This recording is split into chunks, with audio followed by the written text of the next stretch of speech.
வணக்கம் ஃப்ரெண்ட்ஸ். இப்போ இந்த கொஷின் பாருங்க. ஒரு கிளாஸ் ரூம்ல ராகேஷ் வந்து முன்னாடி இருந்து நீங்க கவுண்ட் பண்ணீங்கன்னு வச்சுக்கோங்களேன், 9த் பொசிஷன்ல இருக்காரு. இதே பின்னாடி இருந்து பார்த்தோம்னா 38த் பொசிஷன்ல இருக்காரு. அப்படின்னா அந்த கிளாஸ்ல எத்தனை பேர்? இதுதான் கொஷின். இந்த மாதிரி கொஷினை ஒரு லைன் மாதிரி வரைஞ்சுக்கோங்க. இதுதான் ராகேஷ் வச்சுக்கோங்களேன்.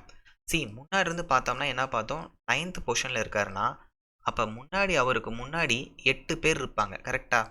ஓகே. இதே பின்னாடி இருந்து கவுண்ட் பண்ணோம்னா 38த் பொசிஷன். அவருக்கு பின்னாடி 37 பேர் இருந்தா தான் அவரு 38வது. கிளியரா இருக்கா? இங்க நடுவுல ராகேஷ் அவரு ஒருத்தர். இப்போ இது எல்லாத்தையும் ஆட் பண்ணுங்க. இதுதான் டோட்டல். அப்ப டோட்டல் வந்து 8 + 1 + 37. கிளியரா இருக்கா? அப்ப ஆன்சர் என்ன வரும் ஃப்ரெண்ட்ஸ்? 46. இப்போ இதே வந்து ஷார்ட்கட்ல சொல்லுவாங்க. என்னன்னா total is equal to front position plus back position -1. ஃப்ரண்ட்ல என்னது 9th, பேக்கில் 38 -1. இந்த -1 அந்த டூப்ளிகேஷன் அவாய்ட் பண்ணுறதுக்கு. ஸோ ரெண்டையும் ஆட் பண்ணுங்கள். 47 - 1 46. கிளியராக இருக்கா? தேங்க்யூ.